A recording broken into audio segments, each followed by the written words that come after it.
The Kingdom of Saudi Arabia is continuing its efforts to evacuate a number of nationals from Sudan, including Yemeni nationals. This report has more on this. Saudi Arabia was praised by the United Arab Emirates, Lebanon, Yemen, and Libya for its help in transporting their citizens and other foreign nationals from Sudan in the aftermath of the continuous battles between the military and rapid support forces. Yemen's embassy in Khartoum expressed gratitude to the kingdom for helping the evacuation of its nationals from Sudan.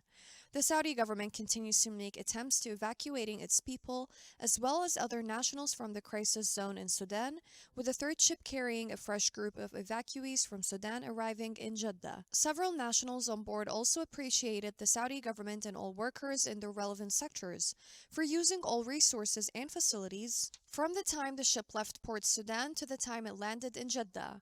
More than 150 Yemenis were flown out of Sudan and transported to Jeddah on a Royal Saudi Navy ship as Yemen's government unveiled emergency measures to rescue hundreds of its citizens who were trapped in the war-torn nation. Many Yemenis were also being transferred from the Sudanese capital Khartoum to safe regions, as the first set of people departed the Red Sea city of Port Sudan on a Saudi ship designated for the kingdom. An emergency committee made up of personnel from Yemen's embassy in Sudan and representatives of the Yemeni community in the country, including members of the Yemeni Students' Union, is overseeing the evacuations. A cell has been formed from the Prime Ministry and Foreign Ministry to supervise the evacuation process and assign a work team at the Yemeni embassy to Sudan to follow up and facilitate the evacuation of Yemenis. Directives were issued to grant passage permits to return to Yemen on an exceptional basis for those whose passports have expired. According to the head of the Students' Union, the emergency committee intends to evacuate 3,000 Yemenis on Saudi ships in the following days. He added that the people will be flown from Port Sudan to Jeddah and then returned to Yemen.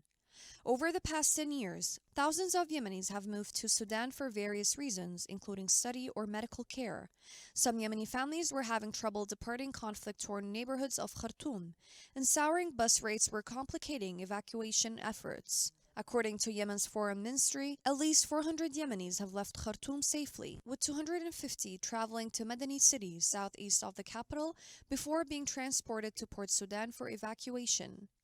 Yemenis living in Sudan were encouraged to let the emergency committee know where they were and to follow its orders.